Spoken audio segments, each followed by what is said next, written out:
संजमोतव देववेतनमसन्ते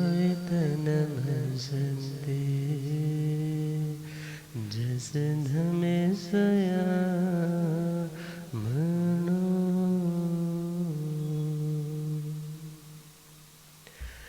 जे हाथ जोड़े गोरानो मेरे वंदना जे हाथ जोड़े गोरानो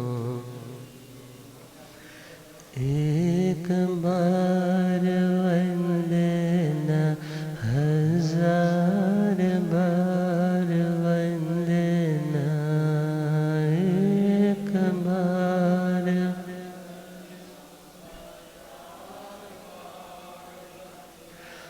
लाख बार वंदना करोड़ बार वंदना लाख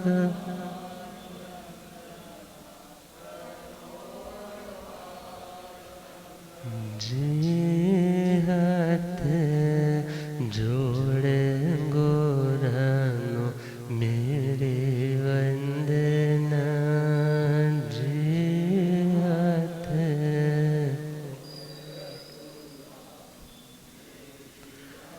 डगमग डोले नैया मेरे डग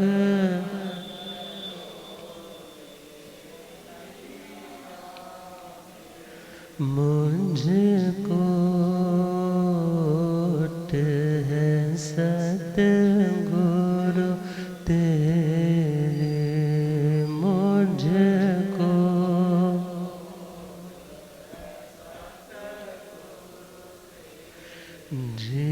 जियसा भवसागर पार लंघना जियसा भवसागर जी हाथ जोड़े गोरानो मेरे वंदना जी हाथ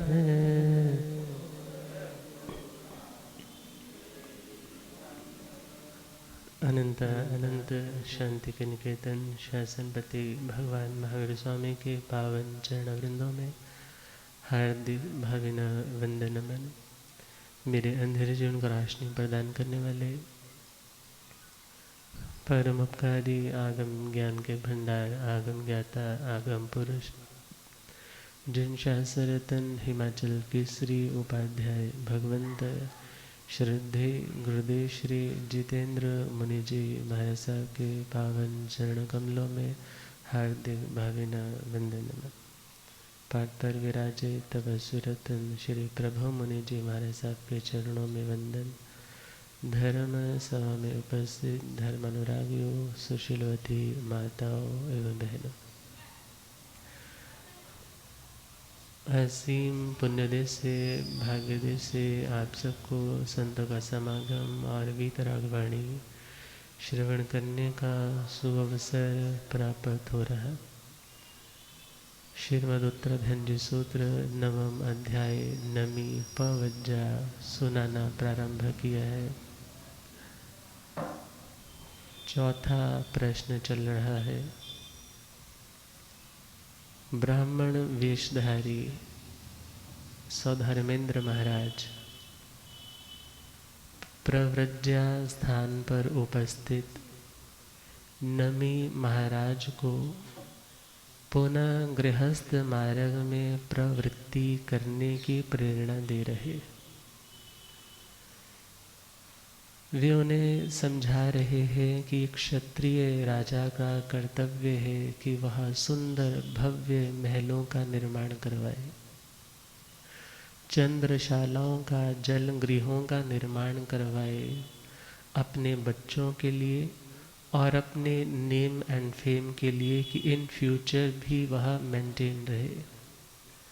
मगर नमी महाराज जो सत्य को जानने वाले, सत्य पर श्रद्धा, विश्वास, रुचि रखने वाले, वे जानते हैं कि दुनिया की तमाम प्लेटफॉर्म्स, तमाम उपाधियाँ एक दिन आएंगी और एक क्षण आएगा जब चली जाएंगी। दुनिया में कितने भी घर क्यों ना बना लिए जाएं, वहाँ पर पक्का निवास स्थान किसी का नहीं है। लाखों आए, लाखों चले गए, मगर आज उन्हें पूछने वाला भी कोई नहीं।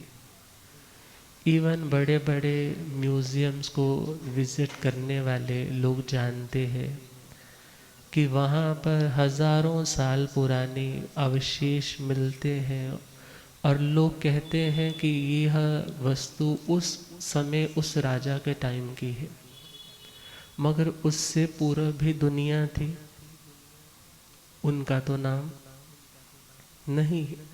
और समय के साथ साथ ये बातें भी एक वक्त आएगा जब पूरी तरह से अदृश्य जैसी हो जाएंगी। आत्मा तो रहेगी, मगर आत्मा को मिलने वाली पर्याय जो कर्म जन्य थी वह शाश्वत नहीं। कर्म के कारण मिला हुआ कोई भी प्लेटफॉर्म परमानेंट नहीं है। और जिसे सत्य का भान हुआ कि कर्म क्षय से जो मुझे स्थान उपलब्ध होगा वह शाश्वत होगा, वह मेरा अपना स्वरूप होगा। और जिसे मंजिल को पाना है फिर वह आत्माएं रास्ते में, मार्ग में अपना पक्का ठिकाना बनाने की कभी प्लानिंग ही नहीं करते, सोचते ही नहीं, क्योंकि पता है आज तंबू गाड़ोगे, सुबह होगी और तंबू उखाड़ना पड़ेगा। साधु साध्वी जी महाराज की विहारचर्या या कल्प मर्यादा के अकॉर्डिंगली महीना भर या 2 महीने भर रहना या चतुर्मास के लिए रहना, इसी बात का ही तो प्रतीक है कि आप एक जगह पर पक्के नहीं रुक रहे। क्या बताने के लिए और खुद को क्या समझाने के लिए कि दुनिया में पक्का ठिकाना किसी का नहीं। और आज नमी महाराज कह रहे हैं, संशयं खलु सो कोणई जो मग्गे कोणई घरं जथेव गंतुमिच्छे जा तथ कुविज सासयम। जिस व्यक्ति को संशय, डाउट होता है कि मैं मंजिल तक पहुंचूंगा या नहीं पहुंचूंगा, मुझे बीच में ही वापस तो नहीं लौटना पड़ेगा, वह व्यक्ति मार्ग में, मार्ग मीन्स उस रास्ते में कुणई घर बनाता है।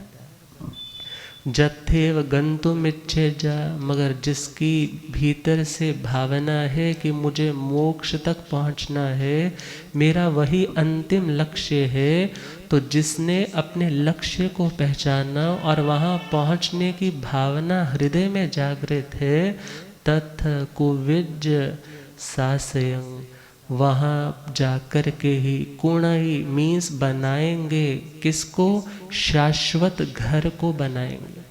यह एक व्यवहारिक भाषा है कि मैं मोक्ष में जाकर के अपना घर बनाऊंगा। क्यों? क्योंकि मोक्ष में मिलने वाली जगह लीज पर नहीं, ऑनरशिप पर मिलेगी। और इस दुनिया में मिलने वाला हर स्थान आपको हमेशा लीज पर मिलता है, ऑनरशिप पर नहीं मिलता। भले आपके पास उसकी रजिस्ट्री हो, भले आपके पास वो सारी प्रॉपर्टी आपके नाम पर भी क्यों ना कर दी जाए, मगर जैसे ही मौत आएगी, अंतिम क्षण आएगा, वो सारी पकड़ आपकी ढीली हो जाएगी और सब कुछ छोड़ करके आगे बढ़ना होगा। अतः जिसे सत्य का ज्ञान है, जो इस शाश्वत सत्य को जान चुका है कि मोक्ष ही ऐसा स्थान है जहाँ पर जाना है मगर वहाँ से वापस आना नहीं। वह ऐसा प्लेटफॉर्म है जहाँ से कोई आपको धकेल करके आपकी जगह पर नहीं आ सकता, बल्कि वह स्थान ऐसा उत्तम स्थान है जहाँ जाने के लिए सबसे पहली श्रद्धा आत्मा पर होनी चाहिए किस पर श्रद्धा होनी चाहिए?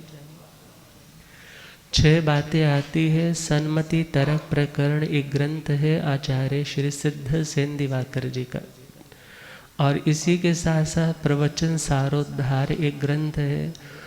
यहाँ पर बताया है कि इन 6 बातों के ऊपर जिसे श्रद्धा है, विश्वास है, रुचि है, मान्यता है, वह व्यक्ति सम्यक दृष्टि है। और सम्यक दृष्टि ही तो मोक्ष जा सकता है। मिथ्या दृष्टि पने में कौन सा मोक्ष पाएगा? तो वहाँ बताया 6 बातें। पहला, आत्मा है, आत्मा है। दूसरा पॉइंट दिया, आत्मा नित्य है।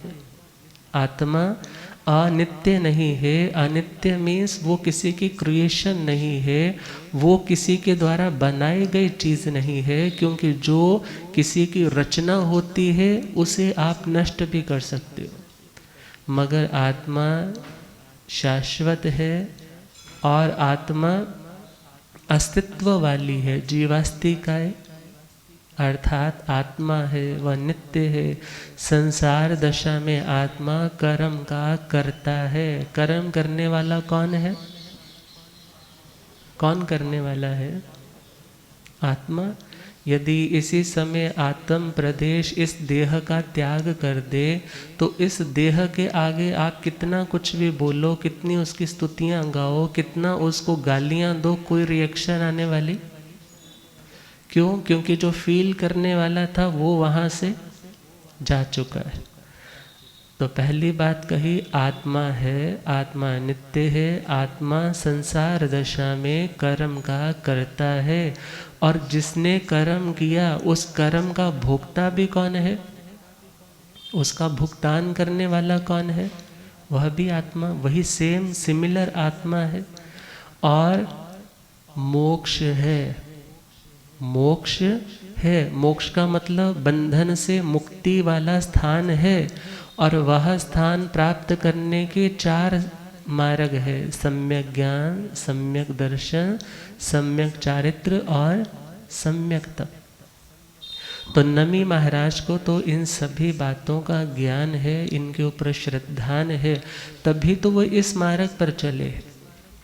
वरना जिस व्यक्ति को आत्मा पर श्रद्धा नहीं, वह धर्म भी सच्चे अर्थों में कर रहा है, उस पे क्वेश्चन मार्क है।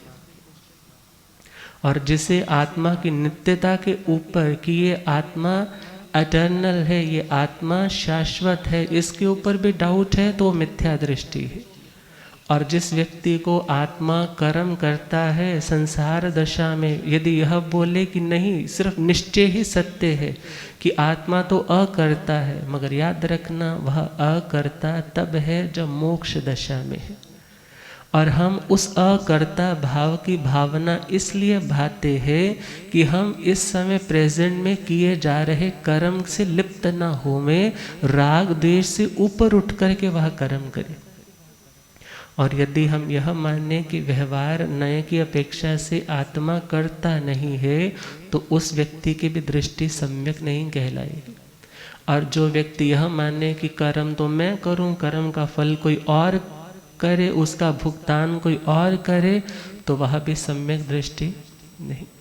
और मोक्ष की सत्ता को जो अस्वीकार करता है कि कोई मोक्ष नहीं होता जी, कोई ऐसी आत्मा होती नहीं है जो हमेशा के लिए कर्मों के बंधनों से मुक्त हो जाए, तो याद रखना वह व्यक्ति अभी सम्यक्त्व से कुछ दूर है।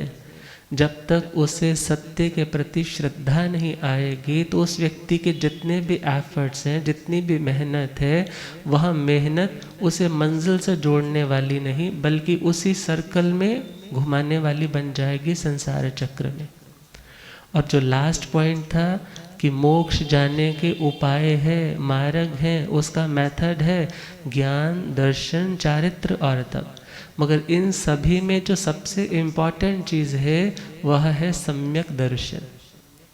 क्योंकि यदि हमारी दृष्टि सही है, यदि हमारी विज़न ठीक है, तो हमारी जानकारी भी सही रूप में कन्वर्ट हो जाएगी। क्योंकि सूत्र आता है श्री नंदी जी सूत्र, वहाँ पर फरमाया जाता है कि जो मिथ्या दृष्टि है उस व्यक्ति का सम्यक श्रुत भी मिथ्या श्रुत है, और जो व्यक्ति सम्यक दृष्टि है उस व्यक्ति का मिथ्या श्रुत भी सम्यक श्रुत है। मीन्स एक व्यक्ति, जिस व्यक्ति की विज़न गलत है, जिस व्यक्ति का एटीट्यूड गलत है, जिस व्यक्ति का सोचने का देखने का नज़रिया ही गलत है, वह व्यक्ति सही चीज़ को भी गलत रूप में ही एक्सेप्ट करता है।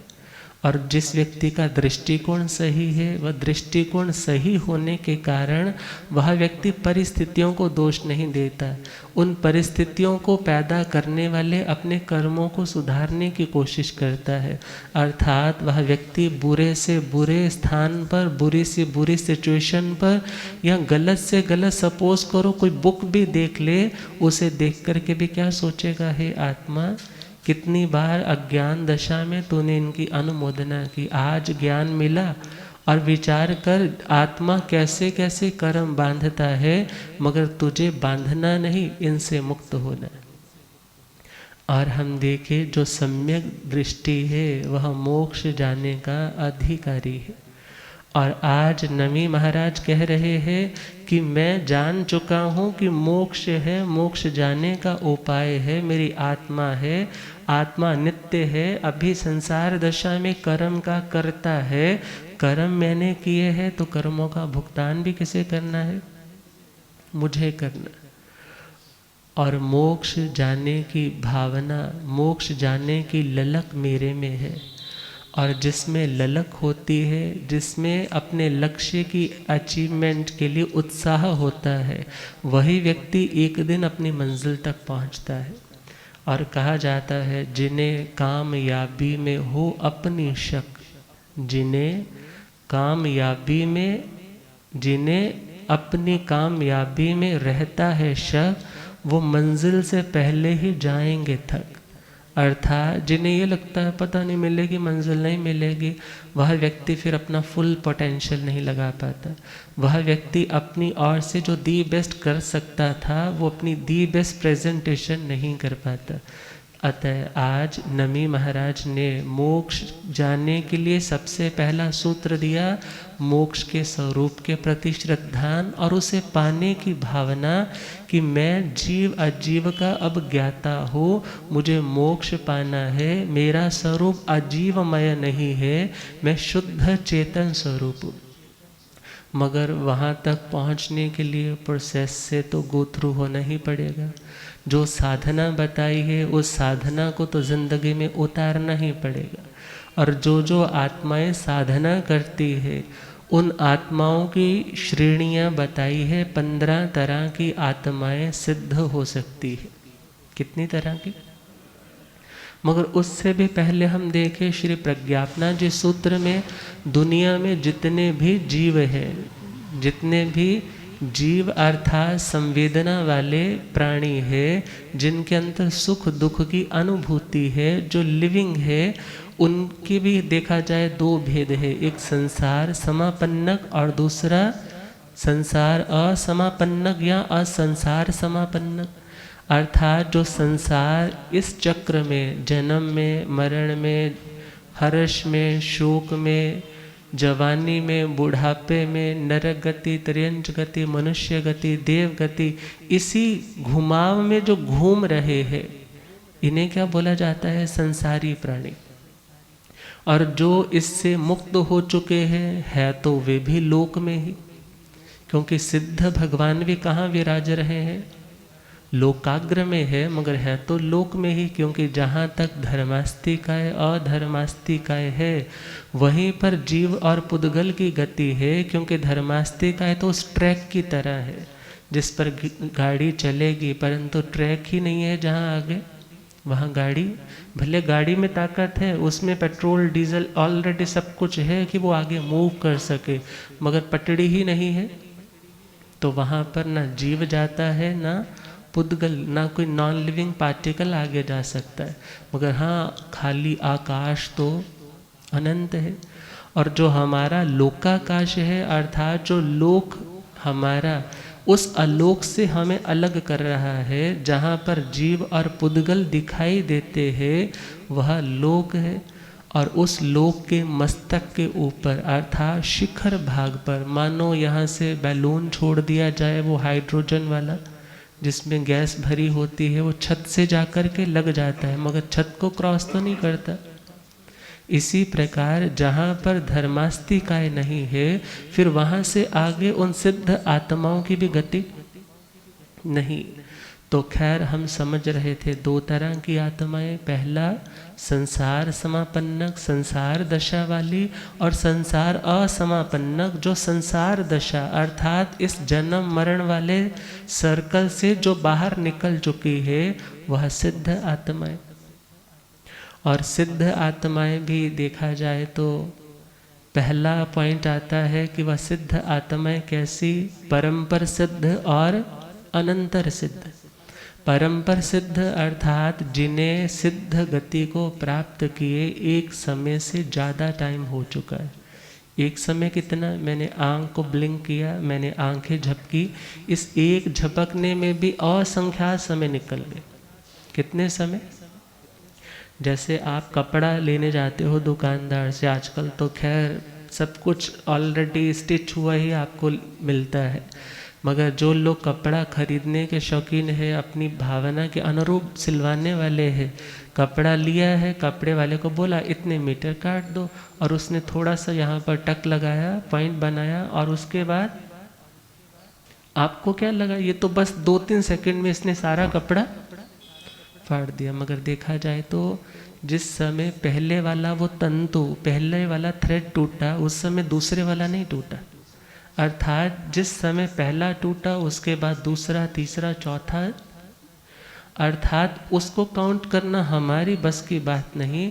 तो विचार कीजिए, एक आंख झपकने में भी असंख्यात समय निकल जाते। समय देखा जाए तो जो एक इनडिविजिबल एक टाइम की डिवीज़न है, जिसके आगे डिवीज़न, जिसके आगे भाग नहीं हो सकते। और जिन्हें अभी मोक्ष को प्राप्त किए एक समय से अधिक हो गए, वह तो है परंपर सिद्ध। और जिन्हें मोक्ष को प्राप्त किए मात्र अभी पहला ही समय हुआ है, उन्हें क्या बोलते हैं, अनंतर सिद्ध। अर्थात कोई अंतर नहीं पड़ा, किसी तरह का उसमें दूसरा समय आने ही नहीं दिया। तो हम देखें जीव आत्माएं जब कभी 8 कर्मों से मुक्त होती, 4 कर्म घाती कर्म क्षय होंगे तो उन्हें केवल ज्ञान, केवल दर्शन हुआ, और बाकी शेष जो 4 अघाती कर्म है वह क्षीण होंगे। तो उसके बाद एक ही समय में ऋजु गति से उन आत्माओं के आत्म प्रदेश निकल करके सीधा कहाँ पहुँच जाते हैं, लोकाग्र। जिस तरह से हम समझें, आत्म प्रदेश जैसे ही निकले, देह के बंधन तो छूटे। क्यों छूटे, क्योंकि कर्मों के बंधन छूट गए। कार्बन शरीर छूट गया, समझो सभी शरीर छूट गए। और जैसे ही उन शरीरों से मुक्त हुए, वह आत्मा लोकाग्र में, वह लोकाग्र कहाँ, बढ़ते चले जाए, बढ़ते चले जाए। 26वां देवलोक आ गया, और 26वें देवलोक से ऊपर भी कहा जाता है जो 12 योजन है, उस ध्वजा से ऊपर 12 योजन ऊपर जाएंगे, और उसके बाद 45 लाख योजन की सिद्ध शिला है। अब सिद्ध शिला सेंटर में कितनी मोटी है, 8 योजन, और साइडों से पहुंचते चले जाएं तो एक मक्खी के पंखों से भी कई गुना बारीक है, और मानो वाइट गोल्ड की तरह बिल्कुल टोटल सफ़ेद है, स्फटिकमय है। और जैसे ही वह भाग क्रॉस किया, बहुत से लोग कहते हैं कि मोक्ष जब किसी का होता है तो सिद्ध शिला पर विराज जाते। सिद्ध शिला पर नहीं विराजते, बल्कि सिद्ध शिला को भी क्रॉस करें।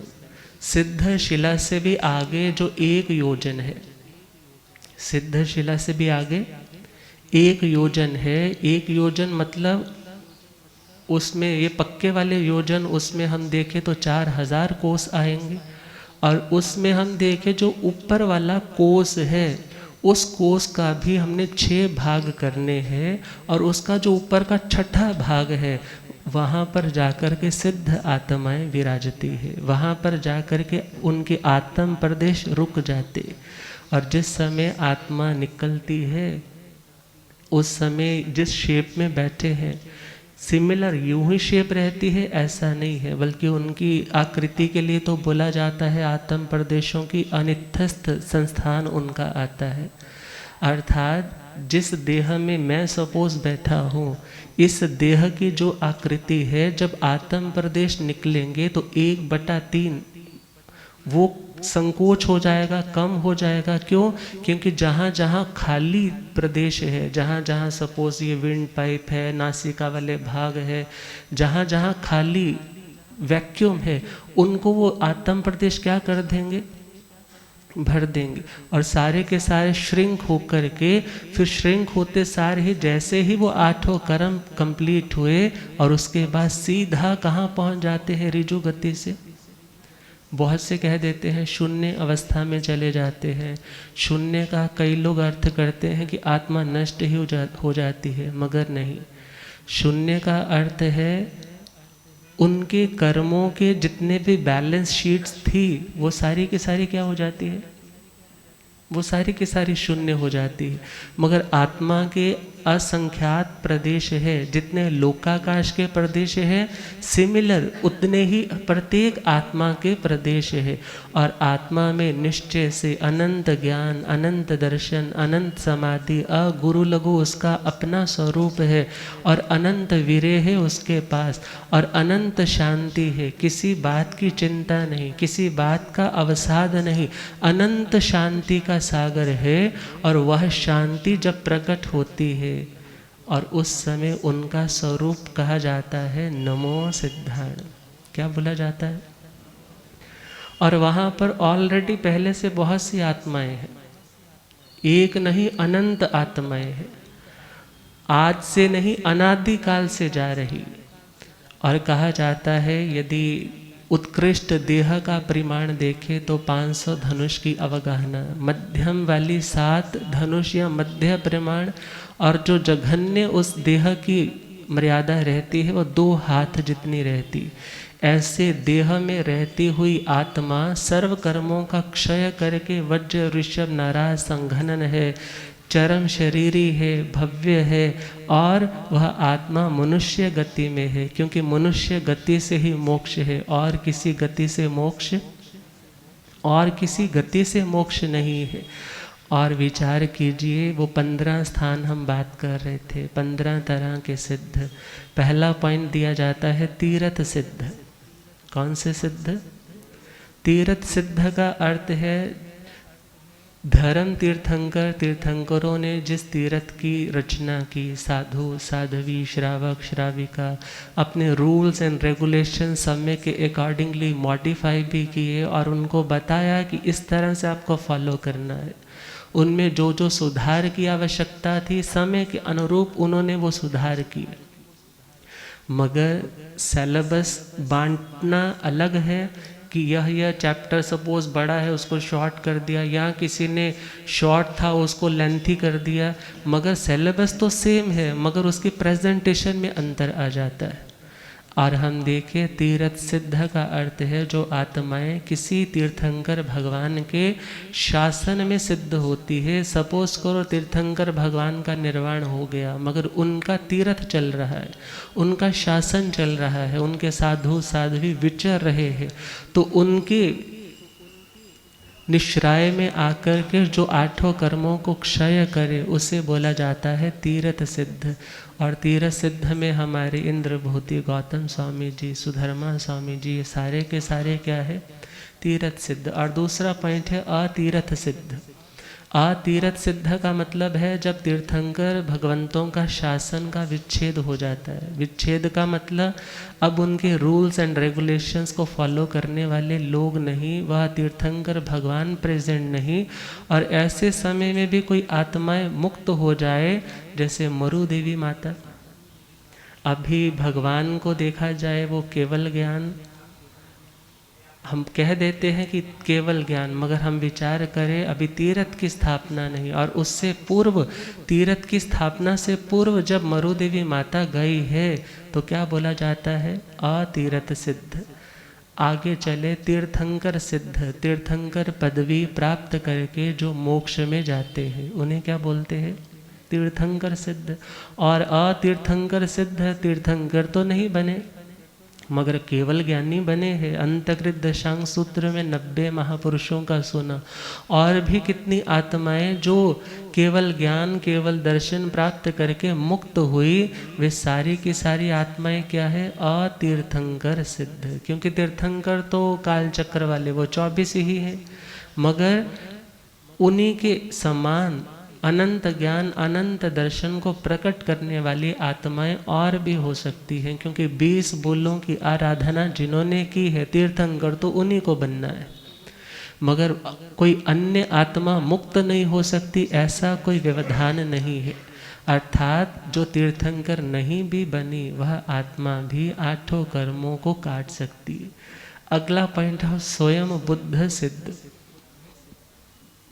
स्वयं बुद्ध का मतलब है जो स्वयं अपने आप बोध को प्राप्त हो जाते हैं, जिनको सेल्फ रियलाइजेशन हो जाती है, सेल्फ एनलाइटनमेंट हो जाती है, ऐसी आत्माएं क्या कहलाती है? स्वयं संबुद्ध। तीर्थंकर भगवान सभी के सभी क्या होते हैं? स्वयं संबुद्ध होते हैं। वो किसी की प्रेरणा से दीक्षा नहीं लेते, बल्कि आत्म प्रेरणा से। भले हम कह देते हैं कि लोकांतिक देव प्रेरणा देने आते हैं कि हे लोकनाथ, आप अब शासन का प्रवर्तन कीजिए, धर्म तीर्थ की स्थापना के लिए दीक्षा अंगीकार कीजिए, उसके बाद वो वर्षीदान इत्यादि स्टार्ट होता है। मगर उनका एक ये जीताचार है, उनकी यह अपनी एक रीति है कि उन्हें करना है, मगर वे लोग तो ऑलरेडी अवेयर हैं, उन्हें पता है कि कब हमें कार्य कौन सा करना है। और अगला छठा भेद है प्रत्येक बुद्ध। प्रत्येक बुद्ध का मतलब है जो किसी घटना को, किसी इंसिडेंट को देख करके उसको सेल्फ रिलेट करके जागृत होते हैं। जैसे अभी हम सुन ही रहे हैं नमी महाराज का कंगनों की ध्वनि को सुना, जिसके कारण उन्होंने क्या सोचा कि जहाँ दो है, जहाँ अनेक है वहाँ शूर है, और जहाँ एक है अकेला है वहाँ शांति है। जहाँ पर कर्म और आत्मा है वहाँ शोर है, वहाँ पर अशांति है। जहाँ जस्ट आत्मा ही आत्मा है वहाँ परमानेंट शांति है। और उसी को पाने के लिए जागृत होकर के वो आगे निकले हैं। नगति, दुर्मुख इत्यादि का भी हम वर्णन सुनते हैं। और अगला है बुद्ध बोधित सिद्ध। बुद्ध का मतलब हुआ ज्ञानी, जो ज्ञान दर्शन और चारित्र से बुद्ध है। ऐसी आत्माओं की चरण शरण में जाकर के, उन्हें देख करके, उनको सुन करके जिनकी आत्मा जाग जाती है, उन्हें क्या बोलते हैं? बुद्ध बोधित। कुछ लोग तो ऐसे होते हैं जिन्हें कहने की ज़रूरत नहीं पड़ती, वो अपने आप ही जानते हैं कि मुझे कौन सा काम कौन से वक्त करना है। मगर कुछ ऐसे होते हैं जिनको जब तक आप समझाओ नहीं, बोलो नहीं, तब तक वह लोग अपना काम नहीं करते। जो तो अपने आप ही किसी घटना को देख करके जाग जाते हैं वो तो हो गए प्रत्येक बुद्ध। जो बिना किसी घटना के जाग जाते हैं वो हुए स्वयं बुद्ध। और जो आत्माएं किसी का उपदेश सुन करके जागते हैं उन्हें क्या बोलते हैं? बुद्ध बोधित। अगला पॉइंट है स्त्री लिंग सिद्ध। पुराने समय में स्त्री मुक्ति के ऊपर बहुत चर्चा चलती थी और कहा जाता था कि स्त्री मुक्त नहीं हो सकती, स्त्री मोक्ष को नहीं जा सकती। इवन वैदिक संस्कृति में भी वेदों को पढ़ने का निषेध रहता था। मगर कुछ ऐसी विदुषी भी हुई हैं जैसे गार्गी इत्यादि, जिन्होंने वेदों के अध्ययन भी किए। मगर भगवान महावीर स्वामी ने तो शाश्वत सत्य को लोगों के सामने रखा कि देह किसी की मोक्ष जाने में बाधा नहीं डालता, मगर बाधा डालने वाला कौन तत्व है? वह है भीतर रही हुई वासना, भीतर रही हुई आसक्ति। मगर जो आत्माएं देह से ऊपर उठ जाती है, भले वह आत्माएं दैहिक दृष्टि से स्त्री रूप में भी हो, वे आत्माएं भी मोक्ष जानने की अधिकारी। और पॉइंट दिया जाता था, अरे स्त्री कपड़ा नहीं छोड़ सकती इसलिए मोक्ष नहीं होगा। मगर याद रखना, जो लोग कपड़ा पहनते ही नहीं है कि उनके मोक्ष हो जाते हैं। बल्कि मोक्ष का कॉन्सेप्ट किससे रिलेट करता है? वह करता है आत्मा के साथ, आत्मा के कर्मों के साथ। और जिसने कर्मों के आवरणों को छोड़ दिया, बाहर का भले वो कपड़ा है, उसका कोई आवरण नहीं है, वो आत्मा के मोक्ष जाने में बाधा नहीं। जैसे ये कपड़ा आवरण है, उसी प्रकार देह भी तो एक कॉस्ट्यूम ही है ना, वो भी तो वियर किया है आत्मा ने। यदि कपड़ा पहनने से मोक्ष रुकता तो कहा जाएगा देह धारण करने वालों का भी मोक्ष नहीं हो सकता, मगर ऐसा नहीं। अर्थात देह के प्रति आसक्ति, देह की जो चिंताएं, देह के शरीर में बनने वाले जो हार्मोन्स और उन हार्मोन्स के कारण जो भीतर तड़प पैदा होती है, उनकी पूर्ति के लिए जो व्यक्ति आगे बढ़ता है, वो तो अभी बढ़ रहा है, भटक रहा है, उठ रहा है, संभल रहा है। मगर जो इनसे ही ऊपर उठ चुका है, फिर वह किसी भी देह में हो, उसके मोक्ष को रोकने वाला कोई भी नहीं। तो आठवां है स्त्री लिंग सिद्ध, फिर है पुरुष लिंग सिद्ध। लिंग का मतलब यहाँ पर सिर्फ बाह्य दृष्टि से हम जो जेंडर बोलते हैं वह नहीं है, बल्कि लिंग का मतलब उनकी दैहिक संरचना से है, उनके बाह्य वेश से है, अर्थात उनकी शारीरिक बनावट और उनका स्त्री नामकरण उदय में है, इसलिए वह स्त्री है। और पुरुष वाला है तो पुरुष है। और आगे बढ़े तो भगवान कहते हैं इवन नपुंसक लिंग में भी सिद्ध हो सकता है। नपुंसक लिंग में भी कृत नपुंसक है, पुरुष नपुंसक है, वह भी किसी विशिष्ट ज्ञानी महापुरुषों के चरणों में दीक्षा ले करके, अपनी वासनाओं का त्याग करके, साधना करके मुक्त हो सकता है। मगर सामान्य साधक को, नपुंसक को दीक्षा देने का निषेध है, विधान नहीं। और आगे बढ़े स्वलिंग सिद्ध। स्वलिंग सिद्ध जो तीर्थंकर भगवंतों ने लिंग अर्थात जो ये वेश बताया है, अर्थात मुखपत्ति है, रजोहरण है, जो साधना में उपयोगी चीज़ें हैं, जो उन्होंने बताए हैं, इन्हें धारण करने वाला उसे बोला जाता है स्वलिंग सिद्ध। और अन्य लिंग सिद्ध का अर्थ है, हो सकता है कोई आत्मा जाग चुकी है, तीर्थंकर भगवंतों के प्रति श्रद्धा आ चुकी है, कर्मों के आवरण तोड़ रही है और तोड़ दिए हैं, मगर अभी बाह्य वेश नहीं परिवर्तित किया, तापस इत्यादि ऐसे परिव्राजक भी हो सकते हैं कि देव आदि सहयोग से अभी उन्हें उपकरण उपलब्ध नहीं हुए, मगर वे आत्माएं जो कर्मों के बंधनों से मुक्त है, भगवान कहते हैं बाह्य वेशभूषा उसे मोक्ष से रोक नहीं सकती, अर्थात वह आत्माएं भी मुक्त हो सकती। अगला पॉइंट दिया है गृहस्थ लिंग सिद्ध। गृहस्थ दशा के वस्त्र पहने हैं, गृहस्थ पर्याय अवस्था दिख रही है सामान्य लोगों को, मगर वह आत्मा तो जल में कमल की तरह निर्लिप्त है और साधना कर रही है।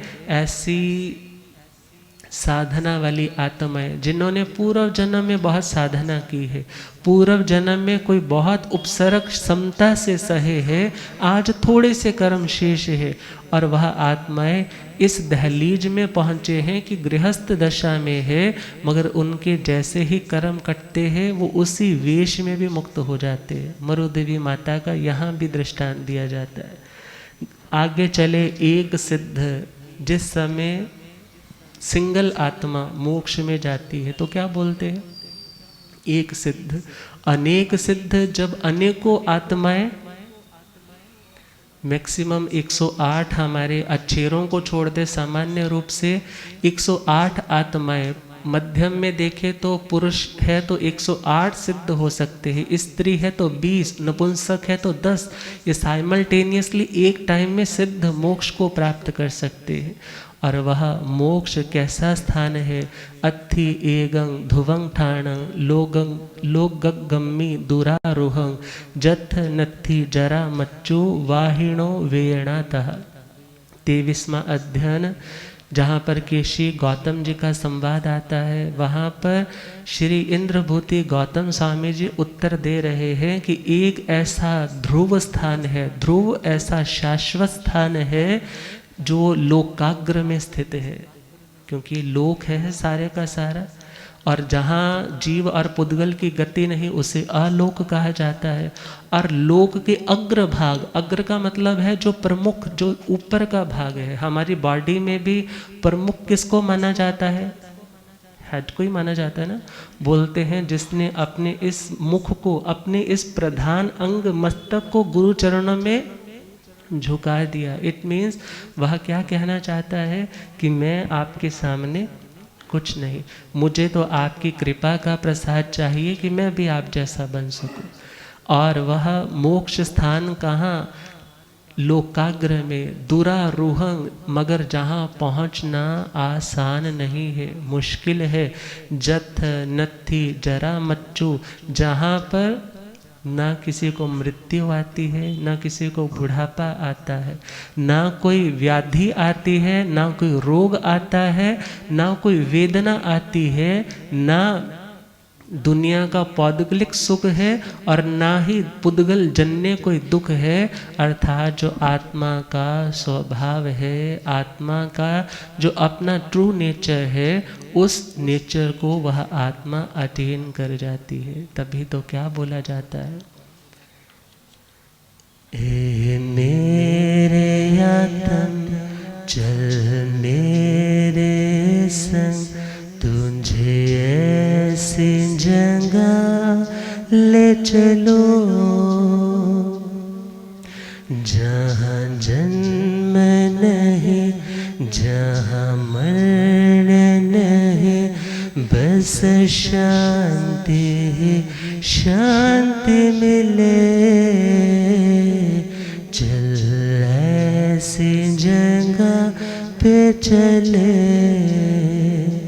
जहाँ सुख की नहीं है सीमा, अंतर में लीन हो आत्मा, जहाँ सुख की नहीं है सीमा, अंतर में लीन हो आत्मा, जहाँ जन्म नहीं वहाँ मरण नहीं, ऐसे मोक्ष में हमको जाना।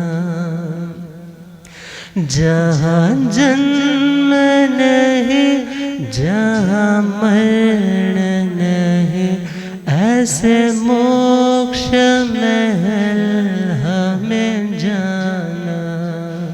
समता से चले, संयम में ढले, ज्योति से ज्योत मिले, जहाँ दुख नहीं, दारिद्र नहीं, बस शांति शांति मिले। चल ऐसी जगह पे चले, ऐ मेरे आत्म चल मेरे संग, तुझे ऐसी जगह ले चलो जहाँ जन्म नहीं, जहाँ मरण नहीं, बस शांति शांति मिले। चल ऐसी जगह पे चले। और उस सिद्ध गति के लिए क्या कहा जाता है? और इसी मोक्ष के लिए कहा जाता है, एक माही अनेक राज, अनेक माही एक कम एक अनेक गिनाहि संख्या, नमो सिंध निरंजनम, नमो सिंध निरंजनम। अर्थात एक माहे अनेक राजे। एक आत्मा के जितने प्रदेश है, सपोज वो जितना फैलाव है, उसी स्थान में जाकर के दूसरी आत्मा के आत्म प्रदेश भी एडजस्ट हो जाते। एक माहे अनेक राजे, अनेक माहे एक कम, अर्थात जहाँ अनेक आत्माएं हैं वहाँ एक आत्मा भी आपको दिख जाएगी।